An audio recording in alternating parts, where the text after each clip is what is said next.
أعمالنا من يهده الله فلا مضل له ومن يضلله فلا هادي له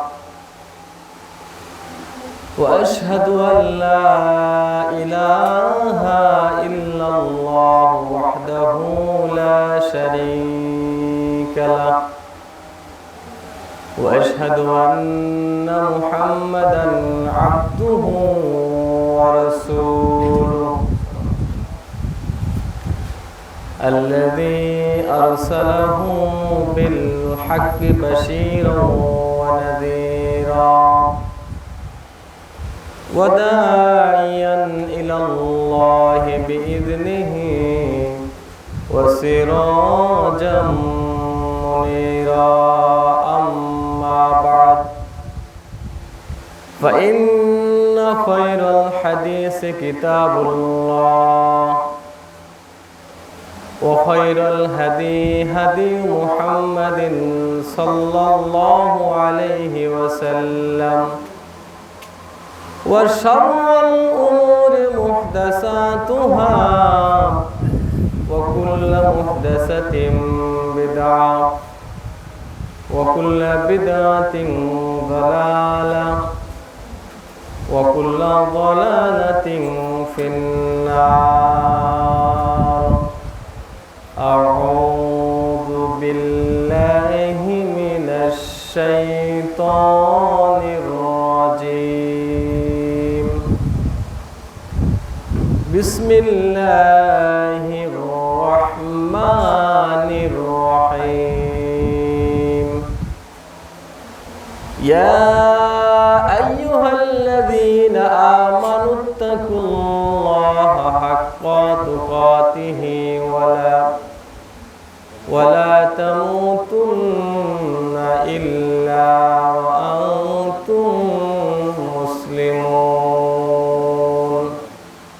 وقال تعالى: يا أيها الناس اتقوا ربكم الذي خلقكم من نفس واحدة وخلق منها زوجها وبث منهما رجالا كثيرا ونساء واتقوا الله الذي تساءلون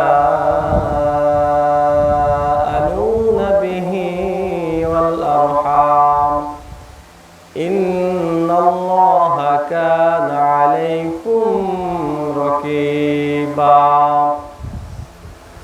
يا أيها الذين آمنوا اتقوا الله وقولوا قولا سديدا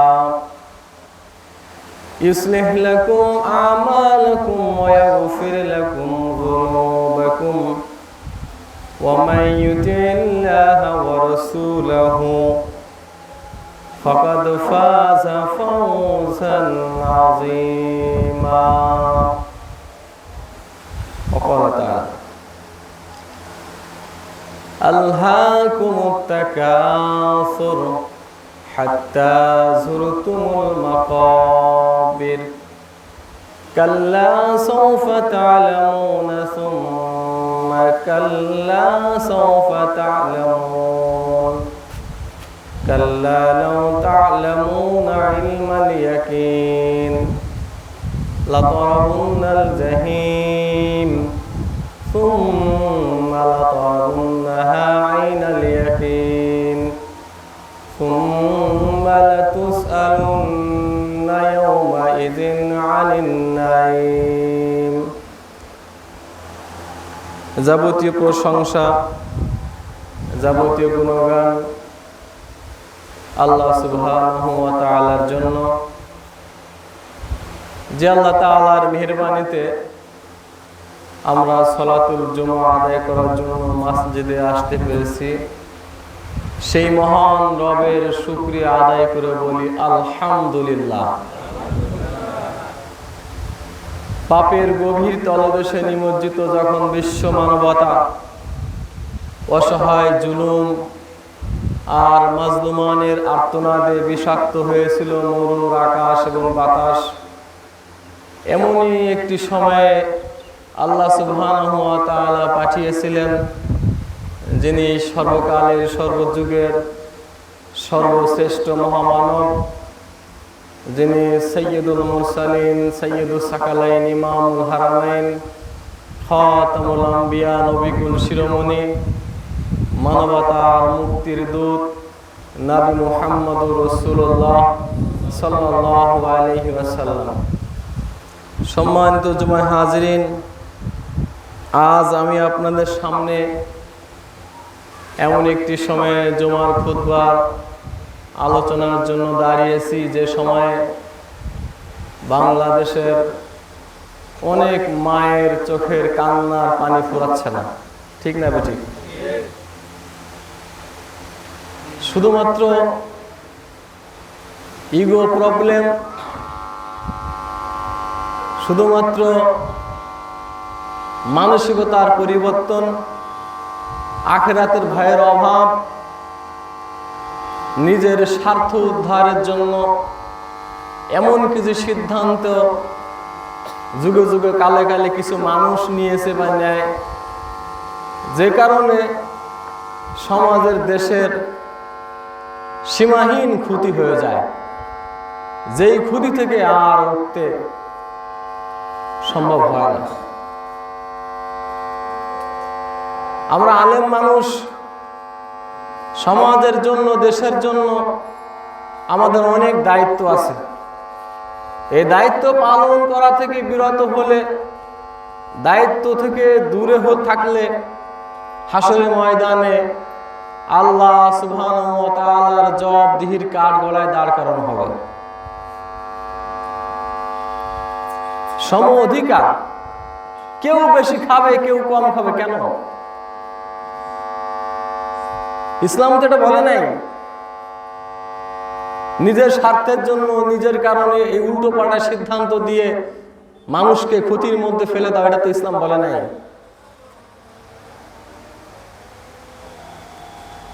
আমার দেশে তো অভাব নেই, সম্পদে পরিপূর্ণ। একজন সামান্য পিয়ন 400 কোটি টাকার মালিক হয়, পরবর্তীতে শোনা যায় সে 400 না 4000 কোটি টাকার মালিক। দেশের সর্বোচ্চ দায়িত্বশীল যারা, দেশ যারা চালাবে, যাদের হাতে কর্তৃত্ব, নেতৃত্ব, সর্বোচ্চ দামি যে জায়গাটাকে বলা হয় বিশেষ ক্যাডার, কোটি কোটি টাকার বিনিময়ে প্রশ্ন ফাঁস করে এই ক্যাডারগুলো তৈরি করা হয়েছে। লেখাপড়া শিখে যদি উচ্চশিক্ষিত না হয়ে, জ্ঞানী না হয়ে যদি তাকে কোনো জায়গায় দায়িত্ব দেওয়া হয়, সে তো সেই সমাজ, সেই পরিবেশটাকে ধ্বংস করবে। একজন মূর্খ মানুষ, ভালো লেখাপড়া করা নাই, ডাক্তারি বিদ্যা তার ভালো নাই, জ্ঞান অর্জন সেরকম করা নাই, প্রশ্ন ফাঁসের মাধ্যমে সে ডাক্তার হয়েছে। একবার শুনেছিলাম ঢাকার উত্তরা এক জায়গায় এক হাতুড়ি ডাক্তার, দাঁত যেটা নড়ছে, দাঁত তো সেটা তুলবে নাকি? ও সেটা না তুলে যে দাঁত নড়ে নাই, ভালো দাঁত, ওইটা টাইনে বার করছে। এই পরিবেশ পরিস্থিতির আলোকে সে ডাক্তার এখন কোথায় দৌড়ে পালাবে? আর খোঁজ নাই, চেম্বার থেকে দৌড় মারছে, লোকজন তো আর খুঁজে পায় না। তা যারা প্রশ্ন ফাঁসের মাধ্যমে দেশের উঁচু পর্যায়ে যায়, তারা দেশের সব ক্ষেত্রে তো এগুলাই করবে, এমনই পরিবেশ তৈরি করবে। প্রতিটি রন্ধে রন্ধে, প্রতিটি জায়গায় দুর্নীতি, বেহায়াপনা, অশ্লীলতা সবকিছুতে ভরে নষ্ট হয়ে গেছে। আল্লাহ সুবহানাহু ওয়া তাআলা আমার এই মাতৃভূমি, আমার প্রিয় ক্যাম্পাস ঢাকা বিশ্ববিদ্যালয়, আমার এই দেশের ছাত্র জনতা যারা আছে, আল্লাহ সবাইকে ভালো রাখুন, আল্লাহুম্মা আমিন। যারা দায়িত্বশীল আছে, আল্লাহ তাদেরকে সুন্দরভাবে দায়িত্ব পালন করা তৌফিক দিন। আর দায়িত্ব পালনে যদি ব্যর্থ হয়, নিজেদের চরিতার্থ, হিংসা এগুলো প্রকাশ করার জন্য যদি অন্তর মরে যায়, আল্লাহ তাদেরকে তো ধ্বংস করে দেন। যারা মানুষকে পাখির মতো গুলি করে মেরে ফেলে, আল্লাহ তাদেরকে তুমি ধ্বংস করে দাও। আমরা এদেরকে চাই না। আমরা খালিদ বিন ওয়ালিদের মতো মানুষ চাই, আমরা সালাউদ্দিন আইয়ুবীর মতো মানুষ চাই, আমরা হযরত ওমর রাদিয়াল্লাহু তাআলা আনহুর মতো মানুষ চাই, যারা দেশের মানুষের কথা চিন্তা করবে। ওমর ফারুক রাদিয়াল্লাহু তাআলা আনহু বলেছিলেন, ফোরাত নদীর তীরে যদি একটি কুকুরও না খেয়ে মারা যায়, আমি হাসরের মাঠে আল্লাহর দরবারে আল্লাহর কাঠগড়ায় আমি কি জবাব দিব? আমরা সেই ধরনের শাসক চাই। আমরা এমন শাসক চাই না যারা পাখির মতো মানুষ গুলি করে মারে, মায়ের কোল খালি করে। নিরীহ ছোট ছোট মানুষ আন্দোলন করার বাক স্বাধীনতা তো অধিকার আছে, এটা তো সংবিধানে আছে, তবে তাদেরকে আমরা সাপোর্ট করি না। যারা জাতীয় সম্পদ, দেশের সম্পদ, জনগণের সম্পদ, এগুলো যারা ধ্বংস করে তাদেরকে আমরা পছন্দ করি না, এটাও ভালো নয়। মেট্রো রেল 18 কোটি মানুষের সম্পদ, বাংলাদেশ টেলিভিশন সেন্টার 18 কোটি মানুষের সম্পদ, রাস্তাঘাটের সম্পদ যা আছে এগুলো সারা দেশের জনগণের, এটা নির্দিষ্ট সরকারের নয়। এগুলার ধ্বংস আমরা কামনা করি না। আল্লাহ তাদেরকেও সুমতি দিন। দুঃখ ভারাক্রান্ত হৃদয়, কলিজা ছিঁড়ে যায়, সহ্য করতে পারি না।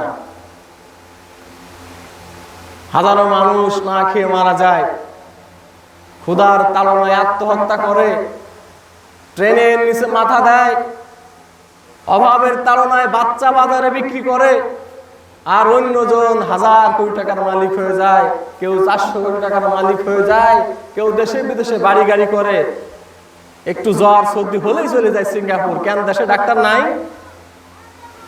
চারিদিকে সমস্যা, কোন দিক নিয়ে আমি কথা বলবো? এদেশের আলেম সমাজের যে দায়িত্ব, তারা সে দায়িত্ব থেকে দূরে চলে গেছে। আলেমদের যে ভূমিকা ছিল, তারা সে ভূমিকা থেকে দূরে চলে গিয়েছে। ওয়াজের ব্যবসা, পেট পূজার ব্যবসা, হাদিয়া তো ওখানে বসে আছে। আলেমরা যদি এক হতো, এই সমাজ, এই দেশ অনেক পরিবর্তন হয়ে যেত। আল্লাহ আলেমদেরকে তুমি সুমতি দাও। আল্লাহ আমার এই প্রিয় মাতৃভূমিকে তুমি হেফাজত করো। যাবতীয় দুর্নীতি তুমি দূর করে দাও। একজন অভাবী মানুষ যেন দেশে না থাকে সেই ব্যবস্থা তুমি করে দাও। মুয়াম্মার গাদ্দাফি, তার বাপ তাকে এসে বলল, বাবা আমার জন্য একটি ঘর বানাও, একটা ঘর তৈরি করো আমাদের জন্য। 42 বছর ক্ষমতায় ছিলেন লিবিয়ার মুয়াম্মার গাদ্দাফি। তিনি বললেন যে, বাবা সমস্ত জনগণের জন্য বাড়ি তৈরি না করে আমি আমার নিজের বাড়ি তৈরি করব না। কেমন মানুষ ছিলেন? সারা পৃথিবীতে বিগত যুগে বহু মনীষীর এরকম ভালো ভালো ঘটনা আছে। এরকম মানুষ কি আমার দেশে জন্মাবে না? আমার দেশে কি হবে না? কেউ খাবে আর কেউ না খেয়ে মারা যাবে, চিকিৎসার অভাবে ধুকে ধুকে মরবে। আজব একটা দেশ। আল্লাহ তুমি হেফাজত করো, আল্লাহুম্মা আমিন। সম্মানিত উপস্থিতি, এই কথাগুলো বললাম হৃদয়ের ভিতর থেকে, সহ্য করতে পারি না তাই বলছি। এটা আমার ইমানি দায়িত্ব। আমি এই দায়িত্ব পালন করতে না পারলে হাসরের ময়দানে জবাবদিহির কাঠগড়ায় আমাকে দাঁড় করানো হবে। আর আমি দায়িত্ব পালন করলাম, আমি আল্লাহকে বলতে পারবো, দয়াময় আমি কথা বলেছিলাম, অন্যায়ের বিরুদ্ধে আমি দাঁড়িয়েছিলাম। মান রাআ মিনকুম মুনকারান ফালিয়ুগাইয়িরহু বিয়াদিহি ওয়া মান লাম ইয়াস্তাতি ফাবিলিসানিহি ওয়া মান লাম ইয়াস্তাতি ফাবিকলবিহি ওয়া যালিকা আযাফুল ঈমান। আবু সাঈদ খুদরী রাদিয়াল্লাহু তাআলা আনহু থেকে বর্ণিত, তিনি বলেন, রাসূল সাল্লাল্লাহু আলাইহি ওয়াসাল্লাম বলেছেন, যদি তোমাদের সামনে কোনো অন্যায় দেখো, তোমার যদি ক্ষমতা থাকে তাহলে তুমি হাত দ্বারা প্রতিহত করো। হাত দ্বারা প্রতিহত করার ক্ষমতা যদি না থাকে, মুখ দিয়ে বলো। মুখ দিয়েও যদি সম্ভব না হয়, অন্তর দিয়ে তাদেরকে ঘৃণা করো। যার যেরকম ঈমান, যার যেরকম যে পরিবেশ, সেই অনুযায়ী তাকে কথা বলতে হবে। সচেতন মানুষ যারা, তারা দেশ নিয়ে চিন্তা করে, পরিবেশ নিয়ে চিন্তা করে। আর যারা চিন্তা করে না, খায় আর ঘুমায়, তারা তো অন্য মানুষের মতো নয়। আমাদেরকে সচেতন হতে হবে। প্রচলিত এই রাজনীতির সঙ্গে আমার ন্যূনতম সম্পর্ক নাই, কারণ প্রচলিত এই রাজনৈতিক ব্যবস্থা কোরআন হাদিসের সঙ্গে সম্পূর্ণ সাংঘর্ষিক। বর্তমান যে রাজনীতি, বর্তমান যে সিস্টেম, বর্তমান যে গণতন্ত্র, এইটা রাসূলের হাদিস কোরআনের সঙ্গে সিস্টেমে মেলে না, যে কারণে এটা থেকে আমি 1000 মাইল দূরে থাকি। কিন্তু যত অন্যায় হোক, যে পরিবেশ হোক, সেই পরিবেশকে শান্ত রাখার জন্য, মানুষকে ভালো থাকার জন্য কোরআন এবং হাদিসের দৃষ্টিতে কথা বলতে হবে, তাই বলি। মূসা আলাইহিস সালাম রাজনৈতিক ক্ষমতা পাওয়ার পরও তিনি ক্ষমতা নিয়েছিলেন না। কেন নেন নাই? যে আমাকে মানুষ পরিবর্তন করতে হবে। ফেরাউন তো নীল নদে ডুবে মারা গেল, ফেরাউনের চেয়ারে এসে বসে নাই, কারণ মানুষ তো তৈরি হয় নাই, কাদেরকে আমি শাসন করব। অনেক নবী রাসূল যারা হাসর ময়দানে উঠবেন, একজন উম্মত নাই, কারো 5 জন 10 জন এরকম উম্মত নিয়ে হাসর মাঠে উঠবেন। তা যারা 5 জন 7 জন উম্মত নিয়ে হাসর মাঠে উঠবেন, ওই নবী কি ব্যর্থ না সফল? সফল। আমি আমার কাজ, দায়িত্ব কোরআন হাদিসের দৃষ্টিতে মানুষকে বোঝানো, সেটা বোঝাই যাব। আল্লাহুম্মা আমিন। সম্মানিত উপস্থিতি, আজকের জুমাতে যে বিষয়ে আমি আলোচনা করার জন্য প্রস্তুতি নিয়েছি সেটা হলো রিজিক। যে সমস্ত কাজকর্মের মাধ্যমে রিজিক মানুষের বাড়ে। সম্পদ এমন একটা জিনিস যেটার পিছনে মানুষ দিন রাত পরিশ্রম করে যাচ্ছে ভাগ্যের পরিবর্তনের জন্য। অনেকে অনেক কিছু করতেছে। আসলে এই দুনিয়ার মূল্য কত? সারা পৃথিবীর মূল্য কত? রাসূলুল্লাহ সাল্লাল্লাহু আলাইহি ওয়াসাল্লাম বলেছেন, নিশ্চয় পরকালের তুলনায় দুনিয়ার দৃষ্টান্ত হলো এমন যে তোমাদের কেউ তার আঙ্গুল সমুদ্রের মধ্যে ডুবিয়ে দিক, দেওয়ার পর আঙ্গুলটা তুলে দেখুক যে কতটুকু পানি আঙ্গুলের মাথায় ডগায় লেগে আছে। পরকালের তুলনায় দুনিয়াটা ওরকম। সুবহানাল্লাহ। 7 সমুদ্র, সারা পৃথিবীর পানি। আমরা জানি পৃথিবী 3 ভাগ পানি, 1 ভাগ মাটি। তাহলে সমস্ত পানি হলো আখিরাত। আর আঙ্গুলের ফোঁটা, আঙ্গুলের ডগায় যতটুকু পানি, এতটুকু পৃথিবীও না। তাহলে দুনিয়াটা কিরকম? তিরমিজি 2323 নম্বর হাদিস। জাবির রাদিয়াল্লাহু তাআলা আনহু তিনি বলেন, আমরা একবার রাসূল সাল্লাল্লাহু আলাইহি ওয়াসাল্লামের সাথে বাজারের মধ্য দিয়ে যাচ্ছিলাম। যাওয়ার সময় দেখলাম যে একটি কান কাটা মরা ছাগল পড়ে আছে।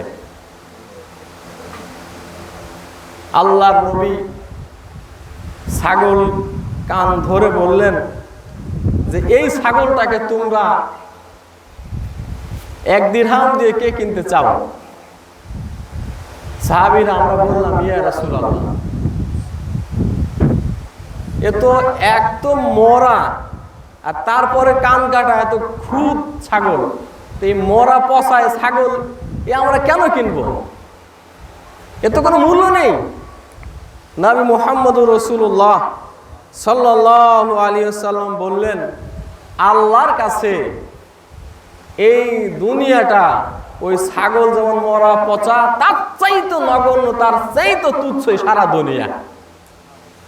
কার কাছে? আল্লাহর কাছে। সহিহ মুসলিমের 7607 নম্বর হাদিস। রাসূল সাল্লাল্লাহু আলাইহি ওয়াসাল্লাম অন্য একটা হাদিসে বললেন, এই দুনিয়ার মূল্য যা আছে সেটা যদি একটি মশার পাখার মূল্য যদি হতো আখিরাতের তুলনায়, ভালো করে আমরা বোঝার চেষ্টা করি, মশার ডানার মূল্য যদি হতো, তাহলে কাফেরদের 1 ঢোক পানি আল্লাহ দিতেন না, সব মুসলমানদেরকে সুখ শান্তিতে ভরে দিতেন। কিন্তু এই দুনিয়ার মূল্য একটি মশার পাখার মূল্য সমানও না। আচ্ছা তাহলে বলেন তো, দুনিয়াটা কত তুচ্ছ, কত কম দামি, কত নগণ্য একটি জায়গা হলো দুনিয়া। অথচ এই দুনিয়ায় মাটির নিচে হাজার কোটি বিলিয়ন ট্রিলিয়ন জিলিয়ন ডলারের সম্পদ আছে, পৃথিবীর উপরে সম্পদ আছে। পৃথিবীর শুরু থেকে কিয়ামতের আগ পর্যন্ত কত সম্পদ সারা পৃথিবীতে, কত সম্পদ এখনো আছে। ঢাকা শহরে 1 কাঠা জমি কিনতে যান কত কোটি টাকা লাগবে। গুলশান, ধানমন্ডি, বনানীতে 1 কাঠা জমি কিনতে যান দেখবেন কত টাকা লাগবে। দুবাই বুর্জ খলিফার পাশে কিনতে যান দেখবেন যে কত টাকা লাগে। আমেরিকা নিউ ইয়র্ক শহরে যদি 10 কাঠা জমি কিনতে যান কত টাকা লাগবে। এত মূল্য এই পৃথিবীর জায়গা জমির, অথচ এত মূল্যবান জায়গাকে বলা হচ্ছে মশার দানা, মশার পাখার মূল্য না। এটা হচ্ছে দুনিয়া। এই দুনিয়ার পিছনে আমরা ছুটছি। তাহলে আসল জীবন কোনটা?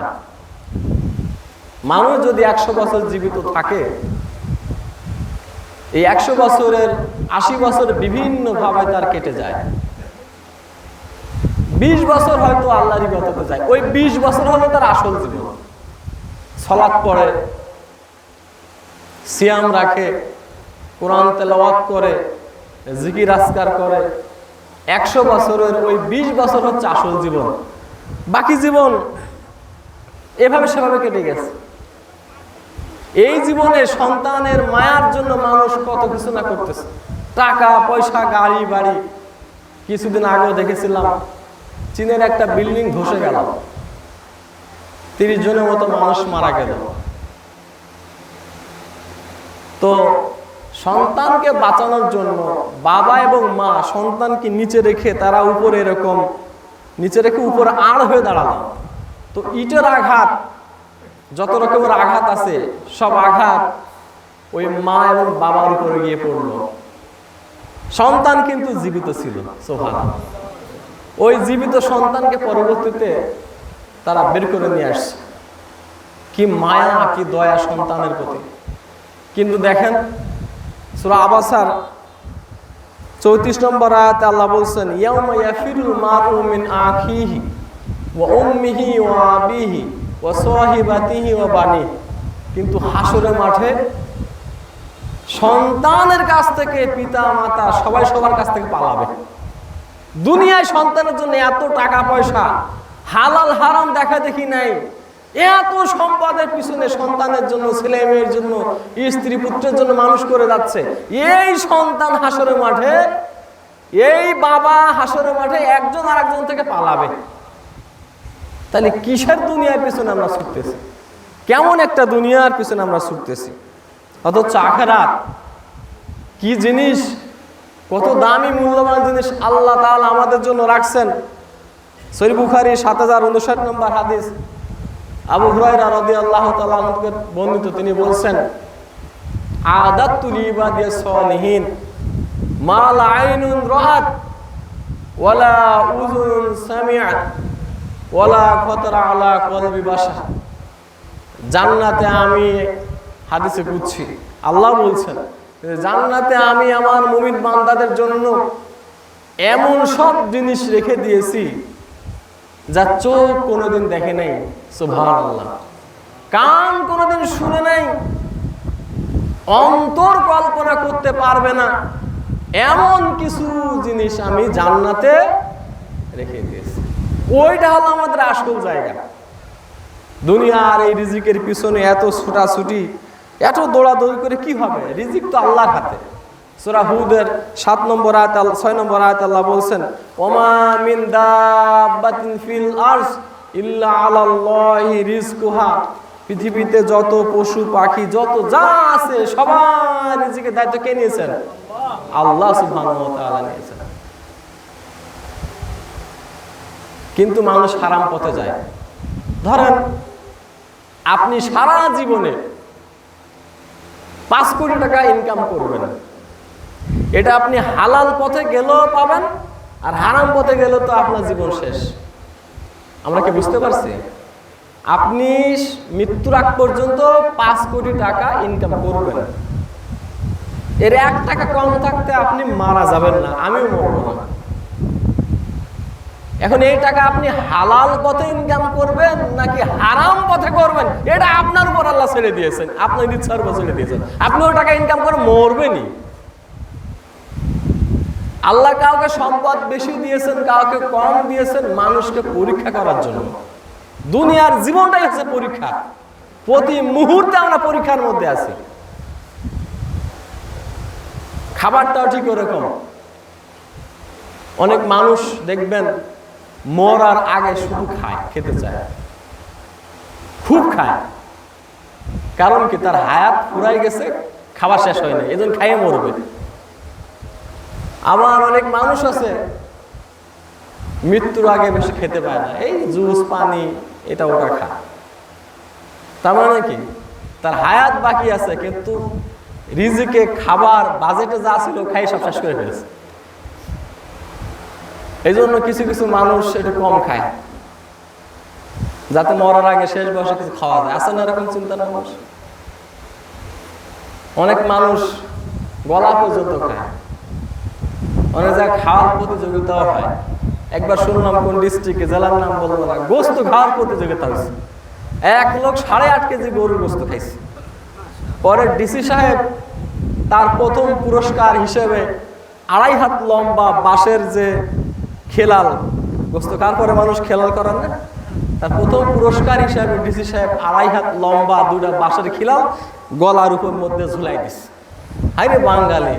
আমেরিকায় প্রতিযোগিতা হয় কিভাবে উৎপাদন বৃদ্ধি হবে। এক একটা কুমড়া ক্রেন দিয়ে ওই কি বলে ওটাকে পিকআপে উঠায়, কয়েকজন হাতে উঠাতে পারে না, ক্রেন দিয়ে উঠায়।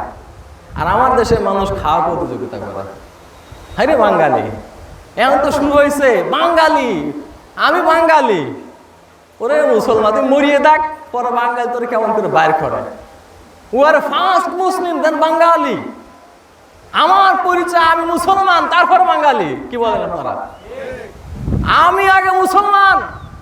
ওয়া সাম্মাকুমুল মুসলিমিন, আল্লাহ আমাকে মুসলমান বলেছেন, আমি আগে মুসলমান তারপর বাঙালি।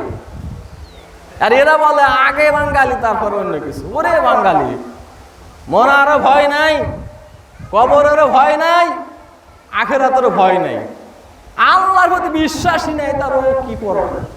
ঢাকা বিশ্ববিদ্যালয়ে যখন পড়ছি অনেকগুলো নাস্তিক ছাত্রদের সাক্ষাৎ হয়েছে। দ্যার ইজ নো গড, আল্লাহ বলতে কিছুই নেই তাদের কাছে। এমন নাস্তিক নাউযুবিল্লাহ। যাক, ওদিকে যাব না। আসলে টাকা পয়সার মালিক হলেই ধনী হওয়া যায় না। অনেক টাকার মালিক, কোটি কোটি টাকার মালিক, ইচ্ছা করলে প্রতিদিন গরুর গোশত খাইতে পারে। ডাক্তার বলেছে মৃত্যুর আগ পর্যন্ত 1 পিস গরুর গোশত খাইবা না। সুখ আছে, শান্তি আছে? অথচ একজন রিক্সাওয়ালা, একজন কম টাকার মালিক, সেই মাসে একবার হোক, বছরে একবার হোক, কুরবানির সময় হোক, যখন ইচ্ছা সে গোশত খাইতে পারতেছে। আরে ধনী মানুষ, কোটি কোটি টাকার মালিক, 1 পিস গোশত খাওয়া যাবে না, ডাক্তার নিষেধ করছে। আমারই এক স্যার, উনি অনেক সম্পদের মালিক, কোটি কোটি টাকার মালিক, বলে স্যার, আমাকেও স্যার বলে আমার গরু গোশত খুব পছন্দ, খুব খেতে ইচ্ছা হয়, কিন্তু এই ডাক্তার একবারে টোটালি আমাকে না করে দিস, তুমি গরুর গোশত ঝোল খাইবা না। শান্তি আছে? রিজিক কি জিনিস দেখছেন? ও 1000 কোটি টাকার মালিক হওয়ার পরেও সাদার গোশত থেকেও বঞ্চিত। আর একজন রিক্সাওয়ালা, একজন অল্প টাকার ইনকাম করে, একজন গরিব মানুষ, তার কোনো নিষেধ নেই, ও যা পায় তাই মজা করে খায়। আলহামদুলিল্লাহ। সুখ একটা আলাদা জিনিস। সুখ শান্তি হলো আপেক্ষিক ব্যাপার। সুখের ব্যাখ্যা অনেক। সম্পদের মালিক, রিজিকের মালিক আল্লাহ। সহিহ মুসলিম 6737 নম্বর হাদিস, রাসূলুল্লাহ সাল্লাল্লাহু আলাইহি ওয়াসাল্লাম বলছেন, পৃথিবীর সমস্ত মানুষ, সমস্ত জিন যদি একটি খোলা মাঠে একত্রিত হয় আর সবাই যদি আল্লাহর কাছে চায় যে আল্লাহ আমি 1000 তলার একটা বিল্ডিং চাই, আমি 10টা স্বর্ণের বিমান চাই, এরকম পৃথিবীর মতো 100টা পৃথিবী চাই, পৃথিবীর শুরু থেকে কিয়ামতের আগ পর্যন্ত যত মানুষ, যত জিন, সবাই যদি একটি খোলা মাঠে আল্লাহর কাছে চায়, আল্লাহ সুবহানাহু ওয়া তাআলার ভান্ডারে এত আছে যে সবাইকে দেওয়ার পরে আল্লাহ সুবহানাহু ওয়া তাআলার ভান্ডার থেকে অতটুকু কমবে না যতটুকু একটা সুই সমুদ্রের মধ্যে ডুবায় যদি উঠানো হয়, ছিদ্রে যতটুকু পানি আসে আল্লাহর ভান্ডার থেকে সবাইকে দেওয়ার পরে অতটুকু কমবে না। সুবহানাল্লাহ। তাহলে আমার আল্লাহ, আমার রব এত ধনী, আমি গরিব এটা বললে হবে? আমি গরিব বলা যাবে? যার রব এত ধনী, যার রবের এত সম্পদ, আমার কিসের দুশ্চিন্তা, কিসের কষ্ট? আমার কি রিজিকের অভাব আছে? রিজিকের অভাব নাই। ভাগ্য ও রিজিক সব আল্লাহ কর্তৃক নির্ধারিত। আসলে ধনী কে? ধনী হচ্ছে ওই ব্যক্তি যার মন ঠিক। কিভাবে? ধনী হওয়া আপেক্ষিক ব্যাপার, আগেই বলছি। একজন 10 তলা বিল্ডিং এর মালিক, তার মনের মধ্যে সারাক্ষণ কাজ করছে যে আমি আর একটা বিল্ডিং এর মালিক কবে হব। ও ধনী হতে পারে নাই, সম্ভাবনা। আর একজনের মাসে 30,000 টাকা ইনকাম আছে, খরচ আছে 20,000 টাকা, এ হলো ধনী। আর একজনের মাসে খরচ 1 লক্ষ টাকা, কিন্তু ইনকাম আছে, খরচ মাসে 1 লক্ষ টাকা, 1 লক্ষ টাকা তার খরচ, ইনকাম আছে 30,000 টাকা, ওটা গরিব। আমরা হিসাব করতে পারি যে কে ধনী আর কে গরিব। তবে এটা সম্পূর্ণ মনের উপর নির্ভর করে। আল্লাহ রাসূল বলছেন, মানুষের চাহিদা এরকম, এত চায়, তাকে যদি একটা পৃথিবী দেওয়া হয় সে বলবে যদি আর একটা পৃথিবী পাইতাম। পরে ওর মুখে মাটি না যাওয়া পর্যন্ত চাহিদা শেষ হবে না। নাউযুবিল্লাহ। আলহাকুমুত তাকাসুর হাত্তা যুরতুমুল মাকাবির। আল্লাহ বলছেন, প্রাচুর্যের প্রতিযোগিতা তোমাদেরকে মহাচ্ছন্ন করেছে। হাত্তা যুরতুমুল মাকাবির, যতক্ষণ পর্যন্ত কবরে না যাও। কবরে যাওয়ার আগ পর্যন্ত টাকার পিছনে, সম্পদের পিছনে মানুষ দৌড়াবে। এরপরও সম্পদ আমাদের লাগবে, সম্পদ ছাড়া চলার উপায় নাই। আল্লাহ রাসূল সাল্লাল্লাহু আলাইহি সাল্লাম আমাদেরকে সম্পদ বাড়ানোর কিছু আমল শিক্ষা দিয়েছেন, যেগুলো কোরআনে আছে, হাদিসে আছে। আমরা সেদিকে যাই। এক, সম্পদ বাড়ে কি কাজ করলে? 1 নাম্বার হলো আল্লাহর কাছে ক্ষমা চাইলে আল্লাহ তাকে সম্পদ বাড়াই দেন। সুবহানাল্লাহ। কি চাইলে? ক্ষমা। ক্ষমা চাওয়ার পদ্ধতি কি? আস্তাগফিরুল্লাহ, আস্তাগফিরুল্লাহ ওয়া আতুবু ইলাইহি, আস্তাগফিরুল্লাহাল্লাযী লা ইলাহা ইল্লা হুয়াল হাইয়ুল কাইয়্যুম ওয়া আতুবু ইলাইহি। সাইয়্যিদুল ইস্তিগফার, আল্লাহুম্মা আনতা রাব্বি লা ইলাহা ইল্লা আনতা খলাকতানি ওয়া আনা আবদুকা। বেশ লম্বা। আল্লাহর কাছে এইগুলা বলে ক্ষমা প্রার্থনা করলে আল্লাহ তাকে সম্পদ বাড়াই দিবেন। দলিল সূরা নূহ 10, 11, 12 নম্বর আয়াতে আল্লাহ বলছেন, ফাকুল তুস্তাগফিরু রাব্বাকুম ইন্নাহু কানা গফফারা ইউরসিলিস সামা আলাইকুম মিদরারা ওয়া ইয়ামদিদুকুম বিআমওয়াল ওয়া বানিন ওয়া ইয়াজআল লাকুম জান্নাতি ওয়া ইয়াজআল লাকুম আনহারা। আল্লাহ বলছেন যে তোমরা ক্ষমা প্রার্থনা করলে 5টা জিনিস পাবে। কয়টা? 1, ইউরসিলিস সামা আলাইকুম মিদরারা, আসমান থেকে রহমতের বৃষ্টি দিবেন। সুবহানাল্লাহ। 2, ইউরসিলিস সামা আলাইকুম মিদরারা ওয়া ইয়ামদিদুকুম বিআমওয়াল, সম্পদ আল্লাহ বাড়িয়ে দিবেন। ওয়াল বানিন, ছেলে মেয়ে দিবেন। তারপর আল্লাহ বলছেন বাগ বাগিচা, ক্ষেত খামার দিবেন। 5 নম্বরে বলছেন নদী দিবেন। সুবহানাল্লাহ। কি কাজ করলে? তওবা করলে, ক্ষমা প্রার্থনা করলে আল্লাহ 5টা জিনিস দিবেন। এখন ছেলে মেয়ে হয় না, চলে গেছে মাজারে। মাজারে গিয়ে, শাহজালালের মাজার গিয়ে বলছে, বাবা এবার তো আমার স্ত্রী পেটে বাচ্চা আসতেছে, এবারে একটা আমার ছেলে বাচ্চা দিও। খুব তার একটা ছেলে বাচ্চার আফসোস। তো আল্লাহর কাছে না আছে, কার কাছে চাইছে? মাজারে গিয়ে। নির্বাচন যখন আসে, উভয় দলের প্রার্থী যারা, তারা শাহজালালের মাজারে গিয়ে বলে, বাবা এই বছর আমি এমপি নির্বাচনে খাড়াইছি বা দাঁড়াইছি বা প্রার্থী হয়েছি, তো তুমি আমাকে নির্বাচিত করে দিও। আল্লাহর কাছে না আছে, মাজারে গিয়ে চাচ্ছে। আবার ওই নামাজ এসে বলবে, ইয়াকা না'বুদু ওয়া ইয়াকা নাস্তাইন, আমি তোমার ইবাদত করি, তোমার কাছে সাহায্য চাই। সালাতের মধ্যে এটা বলছে, আবার মাজারে গিয়ে বলছে আমাকে একটা ছেলে দাও। এই কারণে আল্লাহ সূরা ইউসুফের 106 নম্বর আয়াতে বলছেন, ওমা ইউমিনু আকসারুহুম বিল্লাহি ইল্লা হুম মুশরিকুন, আর তাদের অধিকাংশ মানুষ ঈমান আনা সত্ত্বেও মুশরিক। প্রচলিত গণতন্ত্রের শিরক। কেন শিরক? প্রশ্ন আসবে না যে গণতন্ত্র কেন শিরক? প্রচলিত গণতন্ত্র বলছে জনগণ সার্বভৌম ক্ষমতার উৎস, আর আল্লাহ বলছেন আলাল খলক ওয়াল আমর, স্রষ্টা যিনি, সৃষ্টি যার, আইন তার, বিধান তার, আল্লাহই হচ্ছেন সার্বভৌম ক্ষমতার উৎস, আল্লাহর সঙ্গে শরীক করছে। এটা গণতন্ত্রের থিওরি। আরো বহুত কিছু আছে, ওদিকে আমি যাচ্ছি না। সম্মানিত উপস্থিতি, 1 নাম্বার গেল ক্ষমা চাইলে আল্লাহ সম্পদ বাড়াই দিবেন। আল্লাহকে ভয় করলে আল্লাহ তাকে সম্পদ বাড়িয়ে দিবেন। দলিল, ওমাইয়াত্তাকিল্লাহ ইয়াজআল লাহু মাখরাজা ওয়া ইয়ারযুকুহু মিন হাইসু লা ইয়াহতাসিব। সূরা তালাক 2 এবং 3 নম্বর আয়াত। আল্লাহ বলছেন, যারা আল্লাহকে ভয় করে তাকে আল্লাহ এমন জায়গা থেকে রিজিক দিবেন, সম্পদ দিবেন, সে নিজেও চিন্তা করতে পারবে না। সুবহানাল্লাহ। ওমাই ইয়াতাওয়াক্কাল আলাল্লাহ ফাহুয়া হাসবুহ, আল্লাহর উপর যে ভরসা করে আল্লাহ তার জন্য যথেষ্ট হয়ে যায়। দেখেন তার 2-1টি ঘটনা। ফেরাউন মূসা আলাইহিস সালামকে যখন ধরতে গেল, মূসা আলাইহিস সালামের অনুসারী সবাই নদীর কিনারায় এসে উপস্থিত।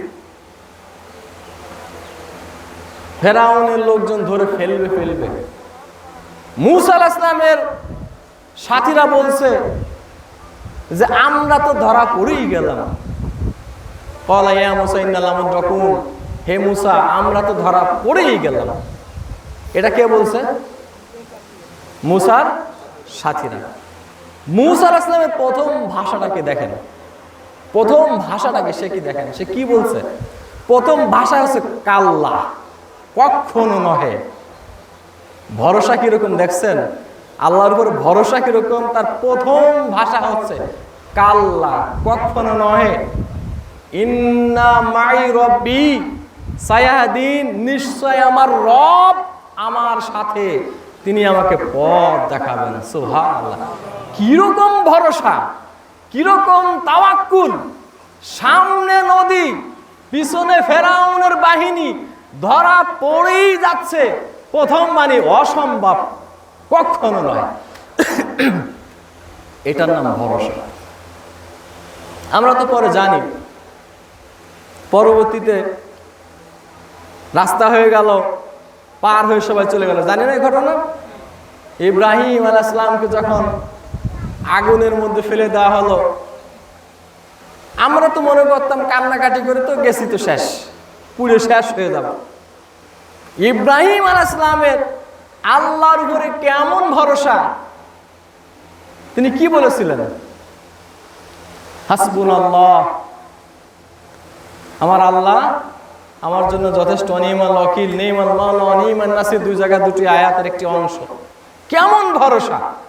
আল্লাহর নবী মুহাম্মদুর রাসূলুল্লাহ সাল্লাল্লাহু আলাইহি ওয়াসাল্লাম যখন মদিনায় যাচ্ছিলেন, গর্তের নিচে লুকালেন, উপরে কাফেরদের পা দেখা যাচ্ছে।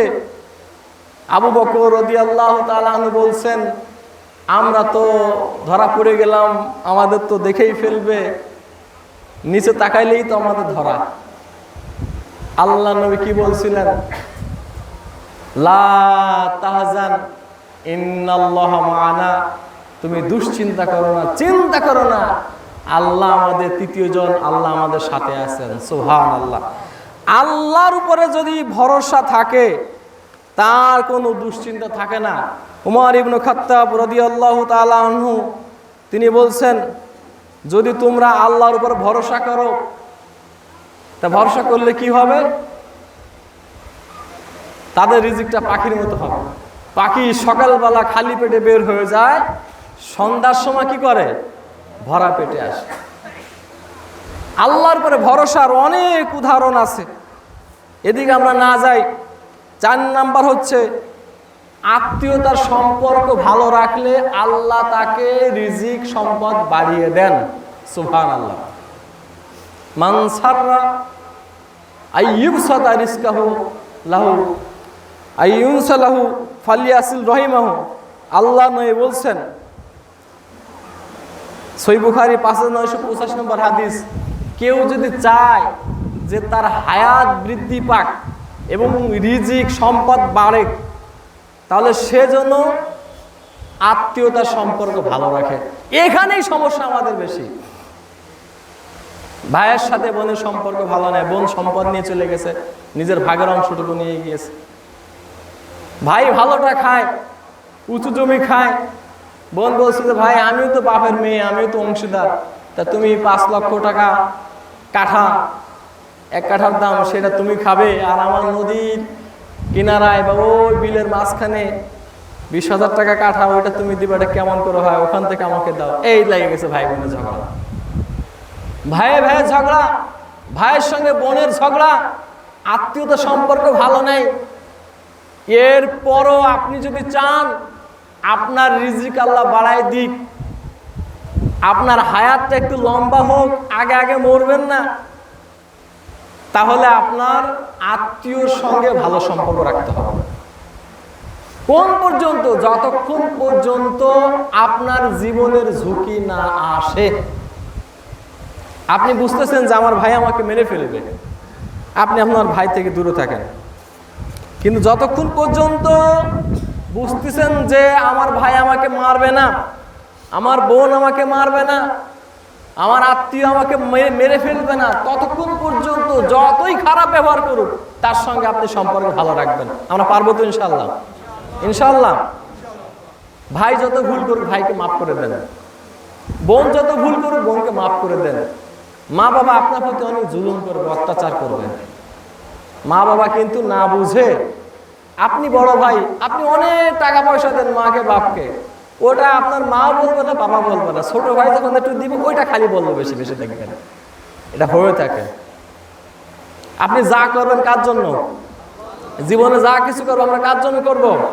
সূরা আনাম আয়াত নম্বর 162, ইন্না সলাতি ওয়া নুসুকি ওয়া মাহইয়ায়া ওয়া মামাতি লিল্লাহি রাব্বিল আলামিন। আমার জীবন, আমার মরণ, আমার হায়াত, আমার কুরবানি, জীবনের যা কিছু আছে সব কিছু কার জন্য? লিল্লাহি রাব্বিল আলামিন। আমি আত্মীয়র সাথে সম্পর্ক ভালো রাখবো, মায়ের খেদমত করব, রাস্তাঘাটে মানুষকে ভালোবাসবো, কাউকে দান করব, সদকা করব, যা কিছু করব সব আল্লাহর জন্য। তাহলে আপনার কোনো দুশ্চিন্তা নেই। 5 নাম্বার হলো আল্লাহ রাস্তায় ব্যয় করলে আল্লাহ সম্পদ বাড়িয়ে দিবেন। আল্লাহ বলছেন সূরা বাকারা 276 নম্বর আয়াত, ইয়ামহাকুল্লাহু রিবা ওয়া ইউরবিস সাদাকাত।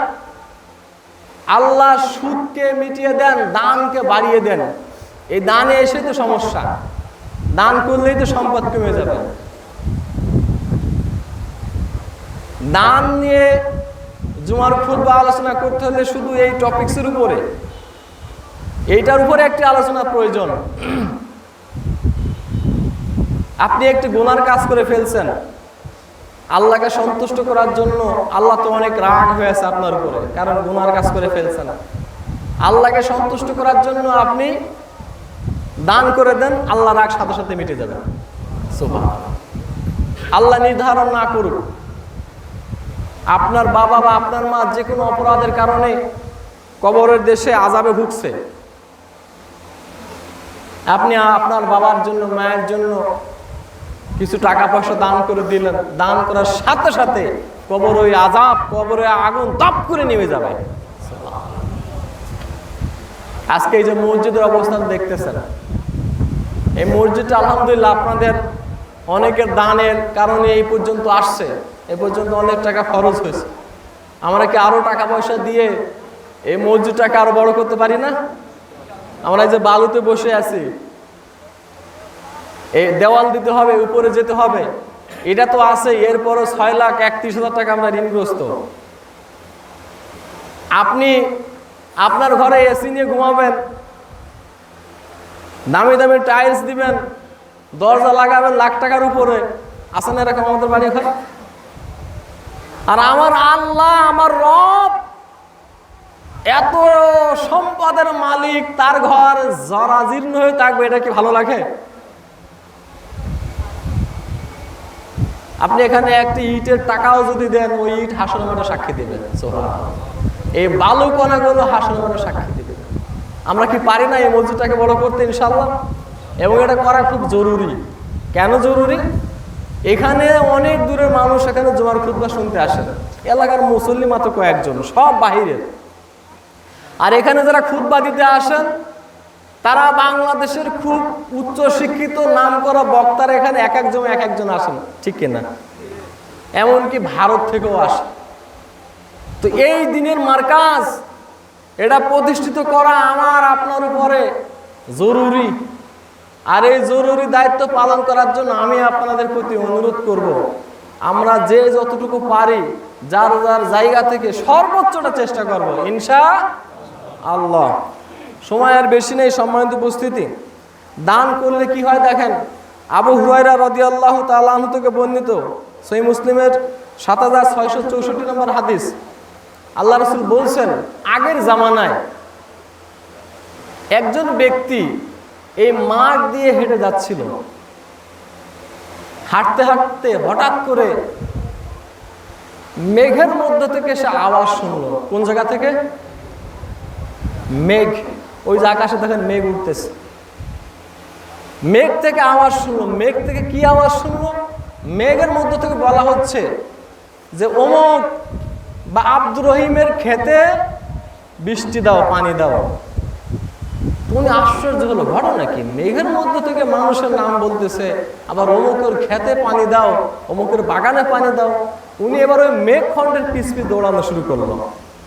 দৌড়াইতে দৌড়াইতে গিয়ে দেখে যে লোকের নাম বলছে সেই লোকের ক্ষেতের উপরে পানি পড়তেছে, বৃষ্টি পড়তেছে। সুবহানাল্লাহ। উনি দাঁড়ায় দেখতেছেন, আর যার খেতে পানি পড়তেছে সে কোদাল দিয়ে পানিটা একটু ঠিকঠাক করতেছেন। পরে বলতেছে, ভাই আপনার নাম কি? তো উনি যে নাম বলছেন সেই নাম আর ওই মেঘের মধ্যে থেকে চিৎকার করে আওয়াজ করে যে নাম বলছে, ওই নাম আর এই নাম একই হয়ে গেছে। সুবহানাল্লাহ। লোকটা আশ্চর্য হয়ে বলছে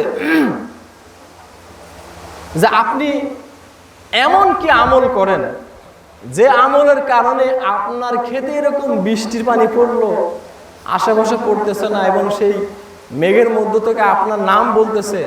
আপনি বলেন তো ভাই, কি কাজ করেন আপনি? সে বলল, আমি 3টা কাজ করি। এই খেতে যা হয়, যে ফসল হয়, সেটা দিয়ে 3টি কাজ করি। এক, ফসলটাকে আমি 3 ভাগ করি। এক ভাগ হচ্ছে আমি নিজের জন্য রাখি, খাওয়ার জন্য, ছেলে মেয়ের জন্য। আরেক ভাগ সামনে যে ফসল হবে, ফসল উৎপাদন হবে, ওইটার জন্য ভাগ করে রাখছি। আরেক ভাগ হচ্ছে আমি আল্লাহর রাস্তায় দান করে দিয়েছি। তো তার যে সম্পদ, যে ফসল হয়, 3টা ভাগের 1 ভাগ সে কি করছে? আল্লাহর রাস্তায় দান করছে। আর এই দানের কারণে মেঘখণ্ডের মধ্যে থেকে আওয়াজ হলো, সেই আওয়াজে সে পিছ গেল, জমিনে ঝরঝর করে পানি পড়লো। সুবহানাল্লাহ। দেখছেন দানের ব্যাপারটা কিরকম? দান যত করবেন মনে তত শান্তি আসবে, আলাদা একটা অনুভূতি তৈরি হবে, ওটা আল্লাহর পক্ষ থেকে আসবে। দান হচ্ছে দলিল, বুরহান। আপনারা দানের জন্য সর্বোচ্চ চেষ্টা করবেন। সম্মানিত উপস্থিতি, 6 নাম্বার হচ্ছে বিপদগ্রস্ত মানুষকে সাহায্য করলে আল্লাহ সম্পদ বাড়িয়ে দেন। 7 নাম্বার হচ্ছে আল্লাহর ইবাদতের জন্য সময় বের করলে আল্লাহ তাকে সম্পদ বাড়িয়ে দেন। আল্লাহ বলছেন, আল্লাহ নবী বলতেছেন হাদিসে কুদসি, আল্লাহ বলছেন যে আমার জন্য যারা সময় বের করবে আমার ইবাদতের জন্য, আমি তার অভাব মোচন করে দিব। সুবহানাল্লাহ। তার অন্তরকে প্রাচুর্যতা দিয়ে ভরে দেব। সুবহানাল্লাহ। আর যে ইবাদতের জন্য আমার পথে সময় দিবে না, তাকে আমি ব্যস্ততা দিয়ে ভরে দিব, আর তার অভাব কোনোদিন আমি মোচন করব না। আপনি 5 লক্ষ টাকা মাসে ইনকাম করেন, আপনার অভাব জীবনও যাবে না, কারণ আপনার অভাব তো আল্লাহ মোচন করবেন না। সম্মানিত উপস্থিতি, আমরা আল্লাহর কাছ থেকে রিজিক পাওয়ার জন্য কাজগুলো করবো ইনশাআল্লাহ। এরপরে হচ্ছে আরেকটি পয়েন্ট বলে শেষ করে দিই, শুকরিয়া আদায় করলে আল্লাহ সম্পদ বাড়িয়ে দেন। কি করলে? ভাত খাওয়া শেষ করে কি বলবো? অনেকে আলহামদুলিল্লাহ না বলে আজকে খাবারটা সেই সুন্দর হয়েছে, বাবুর্চি কোন জায়গায়, আবার খেয়ে হাঁটতে হাঁটতে বলে অমুকের বাড়ি দাওয়াত খেতে গেলাম, যেমন বস্তু রান্না করছে এরকম খাবার দাবার সেই মজা হয়েছে।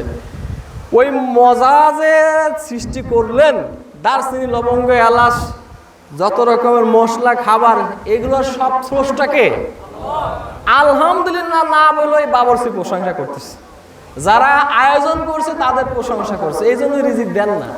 আর আল্লাহ বলছেন আল্লাহ বলছেন ইব্রাহিমের 7 নম্বর আয়াত, লাইন শাকারতুম লাযিদান্নাকুম ওয়া লাইন কাফারতুম ইন আযাবি লাশাদীদ, যদি তোমরা আমার শুকরিয়া আদায় করো, কৃতজ্ঞতা করো, আমি সম্পদ বাড়িয়ে দিব। সুবহানাল্লাহ। আল্লাহর নবী একজন অন্ধ মানুষ, খোড়া মানুষ দেখলে সেজদায় পড়ে যেতেন। আমরা জীবনে কেউ পড়ছি? কেন সিজদা করতেন? যে আল্লাহ এই লোকটার মতো অন্ধ আমাকে বানাও নাই, এই লোকটা লোলা এর মতো আমাকে বানাওনি, আমাকে সুস্থ রেখেছে। শুকরিয়া আদায়ের অনেক পদ্ধতি আছে, অন্তর থেকে শুকরিয়া আদায় করতে হবে। এই যে আমরা মসজিদ হেঁটে আসছি, অনেক মানুষ হাসপাতালের বেডে কাতরাচ্ছে, আমরা এরকম ন্যাচারাল পরিবেশে সালাত পড়ছি, ফিলিস্তিনের মানুষ সালাত পড়তে পারতেছে না, হাহাকার করছে, আল্লাহ কবে মসজিদে গিয়ে সালাত পড়বো, কারণ মসজিদগুলো সব ভেঙে চুরমার করে দিয়েছে। পৃথিবীর এমন বহু দেশ আছে যারা জুমার দিনে সালাত পড়তে পারে না, মসজিদ নাই। তাহলে আমরা পড়তে আসছি, আমাদের কোনো বাধা নেই, দুশ্চিন্তা নেই, আমরা কি মন থেকে আল্লাহর শুকরিয়া আদায়ের জন্য একবার আলহামদুলিল্লাহ বলতে পারি না? আলহামদুলিল্লাহ। আল্লাহর শুকরিয়া যত আদায় করব, আল্লাহ তত বাড়িয়ে দিবেন। বিবাহ করলে আল্লাহ তার সম্পদ বাড়িয়ে দেন, সূরা নূরের 32 নম্বর আয়াত। আমরা অনেকে অভাবের কথা চিন্তা করে বিয়ে শাদী করি না, বাপ মাও বিয়ে শাদী দেয় না, যে ছেলে চাকরি করে না, খাবে কি, খাওয়াবে কি। আর আল্লাহ বলছেন যে নিজের যৌবনকে হেফাজতের জন্য বিয়ে করবে, তাকে ধনী করার দায়িত্ব আমি আল্লাহ নিজের। সুবহানাল্লাহ। তাহলে আপনি ভয় পাচ্ছেন যে কি খাওয়াবে, আর আল্লাহ বলছেন আমি রিজিক বাড়িয়ে দেবো। আপনি আল্লাহর বিরুদ্ধে চলে গেলেন না? বাপ মা যারা আছেন, উপযুক্ত ছেলে মেয়ে যাদের আছে তাদের বিয়ে দিবেন। যতক্ষণ পর্যন্ত বিয়ে না দিবেন, ওই ছেলে মেয়ের পাপের অংশ আপনার আমল নামে যোগ হবে। ছেলে মেয়ে বড় হয়েছে, বিয়ে দেন, বিবাহ শাদী দিয়ে দেন, আস্তে আস্তে তাদের ব্রেন ঠিক হবে, রিজিকে বরকত আসবে, কারণ রিজিক তো আল্লাহর পক্ষ থেকে আসে। আকুলু মা তাসমাউন। ইন্নাল হামদুলিল্লাহি নাহমাদুহু ওয়া নাস্তাঈনুহু মান ইয়াহদিহিল্লাহু ফালা মুদিল্লা লাহু ওয়া মান ইউদ্লিল ফালা হাদিয়া লাহু ওয়া আশহাদু আল লা ইলাহা ইল্লাল্লাহু ওয়াহদাহু লা শারীকা লাহু ওয়া আশহাদু আন্না মুহাম্মাদান আবদুহু ওয়া রাসূলুহু আম্মা বা'দ ফাইন্না খায়রাল হাদিসি কিতাবুল্লাহ ওয়া খায়রাল হাদী হাদী মুহাম্মাদিন সাল্লাল্লাহু আলাইহি ওয়াসাল্লাম ওয়া শাররাল উমুরি মুহদাসাতুহা ওয়া কুল্লু মুহদাসাতিন বিদআহ ওয়া কুল্লু বিদআতিন দালালাহ ওয়া কুল্লু দালালাতিন ফিন-নার। আউযু বিল্লাহি মিনাশ শাইতানির রাজীম। ইন্নাল্লাহা ওয়া মালাইকাতাহু ইউসাল্লুনা আলান নবী ইয়া আইয়ুহাল্লাযীনা আমানু সাল্লু আলাইহি ওয়া সাল্লিমু তাসলিমা। আল্লাহুম্মা সাল্লি আলা মুহাম্মাদিন ওয়া আলা আলি মুহাম্মাদ কামা সাল্লাইতা আলা ইব্রাহিম ওয়া আলা আলি ইব্রাহিম ইন্নাকা হামিদুম মাজিদ। আল্লাহুম্মা বারিক আলা মুহাম্মাদিন ওয়া আলা আলি মুহাম্মাদ কামা বারাকতা আলা ইব্রাহিম ওয়া আলা আলি ইব্রাহিম ইন্নাকা হামিদুম মাজিদ। আর অল্প একটু কথা বলবো। একটি হচ্ছে দিনী ইলম শিক্ষার্থী যারা আছে তাদেরকে সাহায্য সহযোগিতা করলে আল্লাহ সম্পদ বাড়িয়ে দেন। আনাস রাদিয়াল্লাহু তাআলা আনহু থেকে বর্ণিত, তিনি বললেন যে রাসূলের জামানায় একজন ব্যক্তি এসে নালিশ করলো। কি নালিশ? ইয়া রাসূলুল্লাহ, আমার ভাই আমার সাথে কাজকর্ম করলে সংসার উন্নতি হতো, তো সে কাজ না করে সারাক্ষণ আপনার কাছে পড়ে থেকে কোরআন হাদিস শিখে, আমার সংসারে তো অসুবিধা, রিজিক আরো বেড়ে যেত। আল্লাহ নবী বললেন যে তোমার ভাইয়ের রিজিক তোমার মধ্যে আল্লাহ দিয়েছেন, সুবহানাল্লাহ।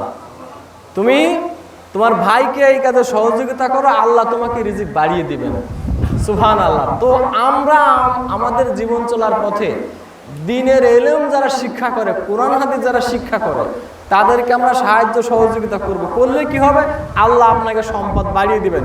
কোন জায়গা থেকে, কোন ব্যবসা থেকে, কোন উৎস থেকে আপনি নিজেও বুঝবেন না, আমিও বুঝবো না। আমাদের এলাকায় দেখেছি কিছু মাদ্রাসা আছে, সেই মাদ্রাসার ছাত্ররা এক এক বাড়িতে লজিং থাকে, খায়। তো যেদিন ওই বাচ্চার খাওয়াটা বন্ধ করে দিয়েছে, 3 বেলা খাবার আনে, এরপর দেখা গেল ঝগড়া, বিপদ আপদ, ব্যবসা বাণিজ্য ভালো যাচ্ছে না, নানান সমস্যা পড়ে গেছে। যতদিন পর্যন্ত বাচ্চাকে খাবার দিয়েছে, মাদ্রাসার ছাত্রকে খাবার দিয়েছে, ততদিন পর্যন্ত সংসারে অভাব দেখা দেয় নাই, অসুবিধা হয় নাই। বহু ঘটনার সাক্ষী এরকম আমরা আছি। এই কাজটি আমরা করব। কোরআন তেলাওয়াত করলে আল্লাহ সম্পদ বাড়িয়ে দিবেন। আল্লাহ কোরআনকে বরকতময় বলেছেন। প্রতিদিন সকালবেলা ফজরের সালাত পড়ে ছেলে মেয়ে স্ত্রী পুত্র যারা আছে তাদের সবাইকে নিয়ে সালাত করে, জামাতে হোক, জামাতে তো আসতে হবে, জামাতে সালাত আদায় করে সবাইকে নিয়ে বসে কোরআন তেলাওয়াত করতে হবে। যে বাড়িতে কোরআন তেলাওয়াত করা হয় সেই বাড়িতে শয়তান থাকে না। কোরআন তেলাওয়াত করলে আল্লাহ সেই বাড়িতে রিজিক বাড়িয়ে দিবেন, রহমত বরকতে ভরে দিবেন, আত্মা শান্তিতে ভরে যাবে। আল্লাহ আমাদের সকলকে এই সমস্ত আমল করার তৌফিক দিন, আল্লাহুম্মা আমিন। আল্লাহ তুমি আমার এই প্রিয় মাতৃভূমিকে হেফাজত করো। আল্লাহ ফিলিস্তিনি মুসলমান ভাইদেরকে তুমি হেফাজত করো। আল্লাহ আমাদের মধ্যে যারা অসুস্থ আছে তাদেরকে তুমি সুস্থ করে দাও। দয়াময় আমাদের মধ্যে যারা অভাবগ্রস্ত আছে তাদের অভাবকে তুমি তোমার নিজ অনুগ্রহে ধনী করে দাও। আল্লাহ যে আমল করলে আমরা ধনী হতে পারবো, টাকা পয়সার মালিক হতে পারবো, অধিক পরিমাণে সম্পদের মালিক হয়ে মানুষের পাশে থাকতে পারবো, নিজেও ভালো থাকতে পারবো, সেই পথ তুমি আমাদের খুলে দাও। সম্মানিত উপস্থিতি, সর্বশেষ আবারও বলছি, মানে যেটা বলার ভাষা বাকরুদ্ধ হয়ে যায়।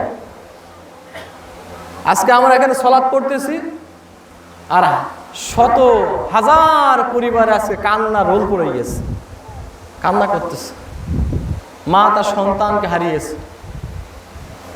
কি ভয়াবহ দৃশ্য, যেটা সহ্য করার মতো নয়। আল্লাহ এই সমস্ত বিপদ থেকে আমার এই মাতৃভূমিকে তুমি হেফাজত করো। রব্বানা তাকাব্বাল মিন্না ইন্নাকা আনতাস সামিউল আলিম ওয়া তুব আলাইনা ইন্নাকা আনতাত তাওয়াবুর রহিম। ইবাদাল্লাহ রাহিমাকুমুল্লাহ, ইন্নাল্লাহা ইয়া'মুরুকুম বিল আদলি ওয়াল ইহসান ওয়া ইতাইযিল কুরবা ওয়া ইয়ানহা আনিল ফাহশাই ওয়াল মুনকারি ওয়াল বাগি ইয়া'iযুকুম লা'আল্লাকুম তাযাক্কারুন। রব্বানা যালামনা আনফুসানা ওয়া ইল্লাম তাগফির লানা ওয়া তারহামনা লানাকুনান্না মিনাল খাসিরিন। আল্লাহুম্মা আমিন। রাব্বিরহামহুমা কামা রাব্বায়ানি সাগীরা। اللهم اعز الاسلام والمسلمين واذل الشرك والمشركين. اللهم اغفر للمؤمنين والمؤمنات والمسلمين والمسلمات والف بين قلوبهم واصلح ذات بينهم وانصرهم على عدوك وعذب بهم برحمتك يا ارحم الراحمين يا حي يا قيوم برحمتك نستغيث يا حي يا قيوم برحمتك نستغيث. ربنا تقبل منا إنك أنت السميع العليم وتب علينا إنك أنت التواب الرحيم.